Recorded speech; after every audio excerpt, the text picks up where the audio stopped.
चलिए स्टूडेंट्स, तो सबसे पहले हम क्वेश्चन 1 देखते हैं। क्वेश्चन 1 आपका असाइनमेंट में दिया गया है।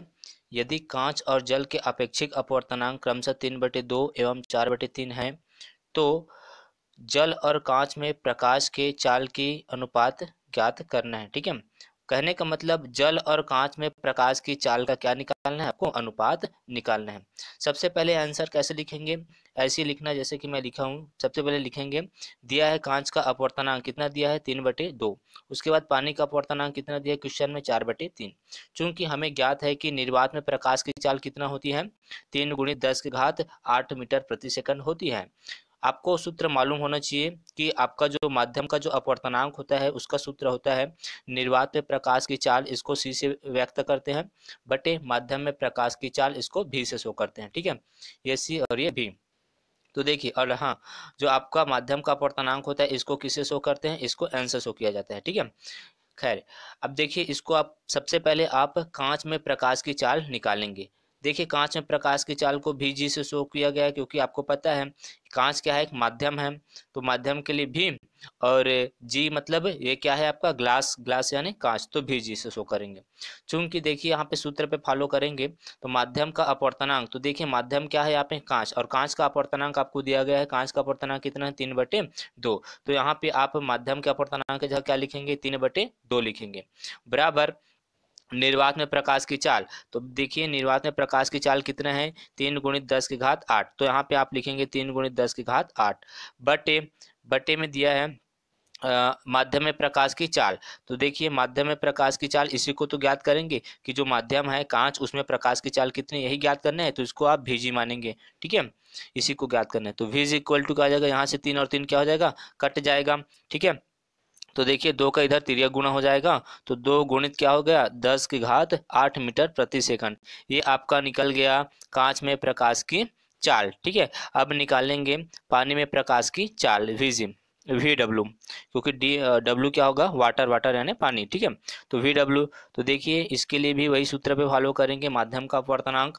तो देखिए यहाँ पे माध्यम क्या होगा, पानी, और पानी का अपवर्तनांक आपको दिया गया है। पानी का अपवर्तनांक कितना दिया गया है, 4/3। तो यहाँ पे हम माध्यम का अपवर्तनांक लिख देंगे 4/3, बराबर। देखिए प्रकाश का निर्वात में प्रकाश की चाल कितना है, 3 × 10⁸ है, बटे वी डब्ल्यू आपको आपको ज्ञात करना है, मतलब पानी में प्रकाश की चाल ज्ञात करनी है, वी डब्ल्यू। ठीक है, माध्यम में प्रकाश की चाल ज्ञात करनी है, तो V W is equal to क्या हो जाएगा, देखिए यहाँ से 3 का इधर गुणा होगा और 4 का इधर गुणा होगा। तो जब इस प्रकार से गुणा भाग करोगे आप, तो कितना निकलेगा वो, 2.25 × 10⁸ निकलेगा। ठीक है, तो देखिए इसको आप गुणा भाग करके ऐसे लिख सकते हो, अदरवाइज ऐसे इसका आंसर इतना ही आएगा, 2.25। तो ये निकल गया आपका वीजी के वैल्यू, और ये हो गया आपका वी डब्ल्यू का वैल्यू। और प्रश्न यही पूछा है कि जल और कांच में प्रकाश की चाल का अनुपात। तो देखिए जल में प्रकाश की चाल का अनुपात कितना है, 2 × 2.5 × 10⁸ बटे कांच में अनुपात, अनुपात यानी क्या होता है, बटा, और नीचे में है कांच में प्रकाश की चाल। तो देखिए कांच में प्रकाश की चाल हम कितना निकाले हैं, 2 × 10⁸, तो उसको भी रख देंगे। तो दोनों को इस प्रकार से रखना है जैसे प्रश्न में पूछा गया। प्रश्न में ही पूछा है कि जल और कांच में प्रकाश, तो ऊपर में जल रहेगा और नीचे में क्या रहेगा, कांच रहेगा। ठीक है, नहीं तो अनुपात गलत हो जाएगा। तो इस प्रकार से जब हम मान को रखते हैं तो हमारा जो आंसर आता है वो कितना आता है, 1.25 मीटर प्रति सेकंड। इसको काटेंगे तो 2 से 2 कटेगा, तो यहाँ पे कितना बचेगा, 2 एकम 2, तो 1.25 बचेगा, और 10⁸ 10⁸ ये तो ऑटोमेटिकली पूरा पूरा कट जाएगा ना। तो हमारा आंसर कितना आएगा, सॉरी, हमारा जो आंसर आएगा वो इतना आएगा। ठीक है, चलिए नेक्स्ट क्वेश्चन पे चलते हैं। तो हमारा जो नेक्स्ट क्वेश्चन होगा वो आपके बुक में दिया गया है, आप उसको देख के लिख सकते हैं। पहला लिखेंगे आप गुरुत्व पृथक्करण विधि लिख सकते हैं, और दूसरा चुंबकीय पृथक्करण विधि को लिखना है।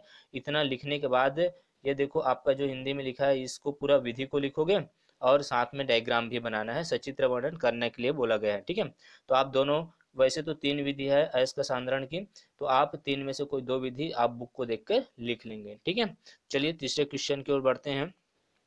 हमारा तीसरा क्वेश्चन पूछा गया है कि धातु और अधातु में अंतर लिखना है। कितना अंतर लिखना है, चार चार अंतर लिखना है। ठीक है, तो चलिए समझते हैं। हमको समझते हुए लिखना है। तो देखिए धातु और अधातु क्या होता है, इसमें प्रमुख अंतर जो होती है, पहला पॉइंट, धातुएं प्रायः क्या होती है, ठोस होती हैं। अपवाद, एक आपका अपवाद है कौन, पारा। पारा जो है धातु होने के बावजूद भी लिक्विड फॉर्म में, द्रव फॉर्म में पाया जाता है, वो अपवाद है। ठीक है, अपवाद को भी मैं वहां पे लिख दिया हूँ। और देखो अधातु में, अधातुएं प्रायः क्या होती है, गैस। इसका भी एक अपवाद है ब्रोमीन। ब्रोमीन गैस होने के बावजूद, सॉरी, ब्रोमीन अधातु होने के बावजूद भी किस रूप में पाया जाता है, लिक्विड फॉर्म में, द्रव रूप में पाया जाता है। दूसरा देखिए, यह आघात वर्धनीय एवं तन्य होती है। जो धातु होती है वो कैसी होती है, पीटने पर फैलती है, और है ना, तन्यता का गुण होती है। तो ये होती है आघात वर्धनीय एवं तन्यता का गुण होती है। लेकिन अधातुओं में यह गुण नहीं पाई जाती, क्योंकि अधातु क्या होती है आपकी, भंगुर होती है।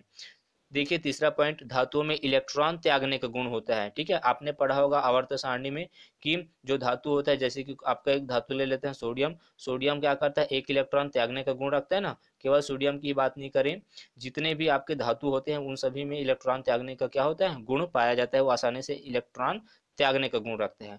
लेकिन अधातुओं में यह गुण नहीं पाई जाती। अधातुओं में क्या गुण पाया जाता है, अधातु में इलेक्ट्रॉन ग्रहण करने का गुण पाया जाता है ना, इलेक्ट्रॉन एक्सेप्ट करने का पावर, तो उसमें गुण प्रॉपर्टीज पाई जाती है। चौथा देखिए, यह विद्युत और उष्मा की क्या होती है, सुचालक होती है। कौन, धातु।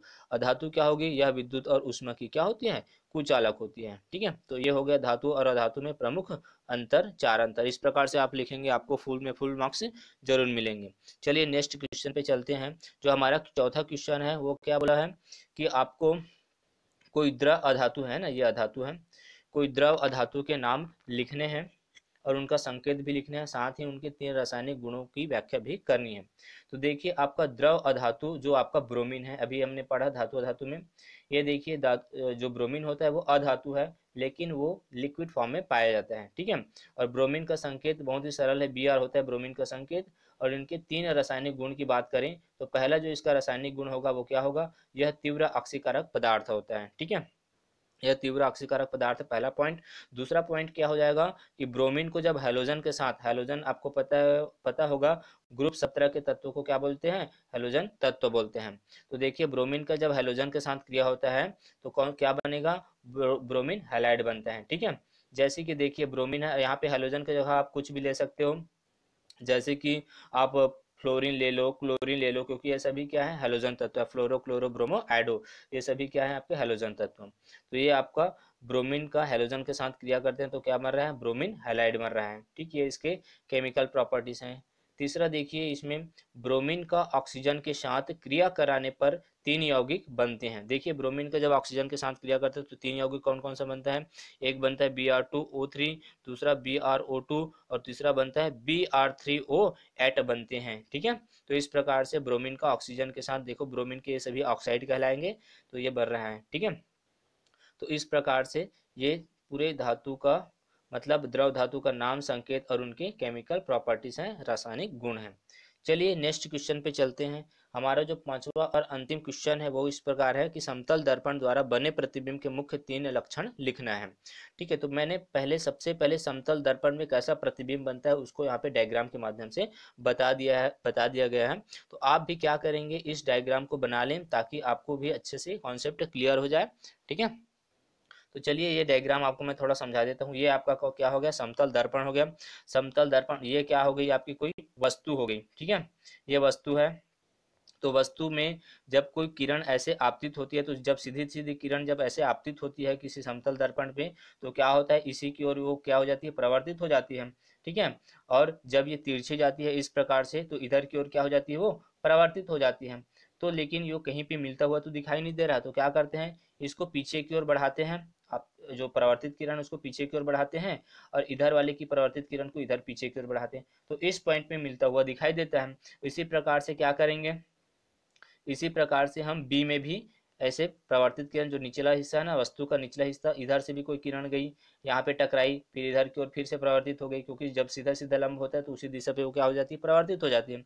उसी प्रकार से ऐसे तिरछी गई, वो इधर की ओर प्रवर्तित हो गई, तो इसको इधर की ओर मिलाएं। इसको इधर की ओर मिलाएं तो इस बिंदु पे वो मिलता हुआ दिखाई दिया।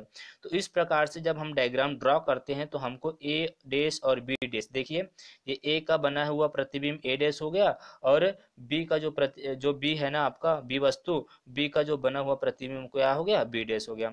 इस प्रकार से यहाँ पे ए और बी, ए बी कोई वस्तु है, उसका जो प्रतिबिंब बनता है वो बनता है ए डैश और बी डैश। अब इसके लक्षण समझते हैं, इसका प्रमुख लक्षण क्या होगा, कैसे समतल दर्पण पे प्रतिबिंब बनते हैं उसको आइए समझते हैं। तो जो पहला पॉइंट है वो क्या बोलता है, समतल दर्पण द्वारा बना प्रतिबिंब आभासी होता है। कैसा होता है, आभासी। हमने यहाँ पे कल्पना की और कल्पना के द्वारा यहाँ पे क्या बनाया, एक इसका आभासी प्रतिबिंब बनाया। इधर पीछे की ओर रेखा खींचे ना, पीछे की ओर आभासी प्रतिबिंब है, वो कल्पना किए है ना, वो वास्तविक रूप से नहीं मिलती है, वो आभासी है। इस कारण से यहाँ पे जो प्रतिबिंब बनेगा वो कैसा बनेगा, आभासी बनेगा। दूसरा पॉइंट क्या बोलेगा कि समतल दर्पण द्वारा बना प्रतिबिंब कैसा बनता है, सीधा। आप देख पा रहे हैं ऊपर में ए है, नीचे में बी है, इधर भी जो प्रतिबिंब बना है ऊपर में ए है, नीचे में बी है, ठीक। तो इस प्रकार से प्रतिबिंब बना। जो तीसरा पॉइंट है वो क्या होगा इसका समतल दर्पण का, कि दर्पण से वस्तु की दूरी तथा दर्पण से बने प्रतिबिंब की दूरी क्या होगी, बिल्कुल समान। कहने का मतलब ये बीच में आपका समतल दर्पण है, समतल दर्पण से जितनी दूरी पे वस्तु रहेगी, समतल दर्पण से उतनी ही दूरी पे वस्तु का क्या बनेगा, प्रतिबिंब बनेगा। मान लो समतल दर्पण से कितना, 5 सेंटीमीटर की दूरी पे क्या रखा गया है, कोई वस्तु रखा गया है। समतल दर्पण से 5 सेंटीमीटर की दूरी पे कोई वस्तु रखते हैं तो 5 सेंटीमीटर की दूरी पे ही क्या बनेगा, उसका प्रतिबिंब बनेगा। क्लियर। तो ये हो गया इसका मुख्य मुख्य 3 टॉपिक, 3 पॉइंट। आई होप आपको अच्छा लगा होगा फ्रेंड्स, समझ में आया होगा। तो इसको केवल आप बिल्कुल नकल करके आप देख के लिखे ही ना, बल्कि इसको समझे, जो जिससे क्या होगा आपके लिए ये ज़्यादा फायदेमंद रहेगा। ठीक है, तो चलिए मिलते हैं नेक्स्ट वीडियो में। Thank you for watching.